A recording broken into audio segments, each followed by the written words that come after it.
Қайырлы күн баршаңызға, менің сүйікті оқырмандарым. Менің арнама қош келдіңіздер. Бүгін сіздермен осындай керемет қыстық салаттың рецептімен бөлісетін боламын. Жасалу жолы өте оңай. Егер бұл каналға тіркелмеген болсаңыз, подписаться батырмасын басып қойыңыз.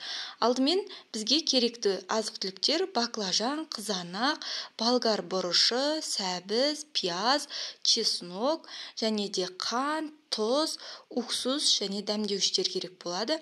Баклажанды ортасынан осылай бөліп, 4 бұрыштылап турап алатын боламыз. Қатты үлкен де емес, тым майда қылмай, осылай орташа көлемде турап алатын боламыз. Ең алдымен осылай баклажаннан кірісеміз, өйткені баклажанды біз қазір тұзды суға салатын боламыз.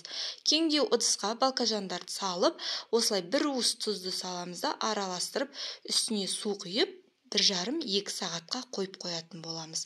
Міндетті түрде осы әдіспен жасаңыздар, банкаларыңыз атылмайтын болады. Келесі кезекте осылай сәбіздерді турап алатын боламыз. Сәбізді де қатты қалың қылмай, осылай жұқалап турау өте тиімді және қайнаған кезде де тез пісетін болады. Банкаларды осылай жапсаңыздар, баклажандарыңыз өте тиімді сақталатын болады. Келесі кезекте пиязды тураймыз. Пиязды осылай жартылай сақиналап турап аламыз. Немесе өздеріңіздің қалауларыңызша ірі етіп турасаңыздар да болады. Одан кейін болгар бұрышын тураймыз. Осылай ұзынша етіп турап алған дұрыс. Қыздар міндетті түрде қызыл болгар бұрышы емес, жасыл болгар бұрышын қолдансаңыздар да болады. Одан кейін қызанақтарды тураймыз. Қызанақты мен осылай ірі етіп турадым. Міндетті түрде осылай ірі етіп деген мақсат емес. Өздеріңіз қаласаңыздар тіпті ет тартқыштан өткізіп қолдансаңыздар да болады. Одан кейін чеснокты осылай бірнеше бөліктерге бөліп алатын боламыз. Мінекей 1,5-2 сағат өткеннен кейін баклажандарды бөлек ыдысқа осылай суынан бөліп алатын боламыз. Тұзды суға салғаннан кейін баклажандар тұзды болып кетуі мүмкін. Сол үшін осы судан алғаннан кейін де тағы да бір таза суға жуып алатын боламыз. Мінекей баклажанның кір осылай су шықты. Мінекей қайтадан ыдысқа саламыз да үстіне таза су құйып, баклажандарды жуып алатын боламыз. Яғни осылай жасаймыз. Осылай жасаған өте тиімді және әрі тез, оңай болады.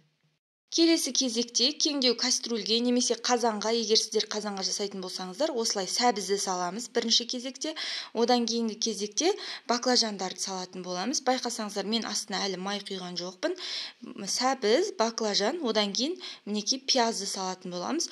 Осылай кезек-кезегімен көкөністерді салып алатын боламыз. Енді кезекте тәтті бұрыштарымызды саламыз.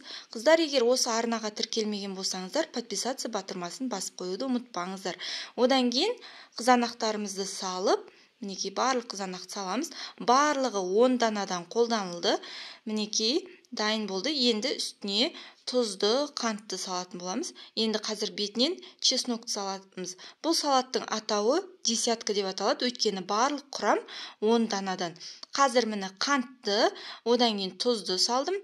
Одан кейін 80 мл уксусты құйдым және 200 мл майды құйдым.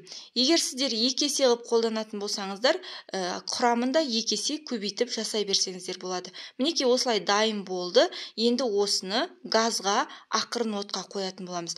Газды қостым, өте ақырын отта тұр. Басында қалай ақырында тұрды, соңына дейін сол бір температураны ұстап тұруы керек. Мінекей, енді бұл өзі қайнағанша қойып қоямыз. Өзі қайнайды, асты жабысып қалмайды, қыздар қорықпаңыздар. Мінекей осылай біркелкі қайнағаннан кейін барып 45 минут тағы қайнатамыз. Оған дейін біз банкаларымызды стерильдеп аламыз. Осылай ақ матаны саламыз, немесе майлықты салып, крышкаларды және банканы қойып, бірден стерильдеп алатын боламыз. Яғни осылай мен 4 банкадан жасадым. Осылай стерильдеген тиімді. Мінекей дайын болуға 20 минут қалған кезде өздеріңіздің қалауларыңызға қарай лавр жапырағымен осындай ірі қара бұрышты қоссаңыздар да, қоспасаңыздар да болады. Маған ұнайды, сол себептен қостым. Негізі қоспауға да болады. Мінекей қараңыздар, дәмді керемет десятка салаты бізде дайын. Міндетті түрде жасап көріңіздер. Енді стерильденген банкіге салатты ыстық күйінде құятын боламыз. Негізі газдың астын ақырын қойып құю керек еді, бірақ маған ол жерде ыңғайсыз болғандықтан мына жерге әкеліп құйдым да, тезіректен құйып жауып тастап отыратын боламыз. Қыздар, сіздерге рецепт ұнаса, міндетті түрде каналға тіркеліп, лайк басып, комментариймен бөлісіп қойыңыздар. Сіздер баклажаннан қандай салаттар жасайсыздар? Сол рецепті де төмендегі комментарий бөліміне жазып қойсаңыздар болады. Мен сіздерден кері байланыс күтемін. Мінекей, толықтырып салып аламыз да, одан кейін бетін брандалы крышкамен жабамыз. Немесе басқа крышка болса, онымен де жабуға болады. Менде осы жолы осындай брандалы крышка болғасын, осылай жабуды жөн көрдім. Қараңыздаршы, қазір өте керемет, әдемі. Міндетті түрде жасап көріңіздер. Менде осы рецептпен 1 литрліктен 7 банка шықты. Осылай орап 2 күнге қойып қоямыз. Бетінен сыртынан қалың көрпе жабамыз. Назарларыңызға рахмет.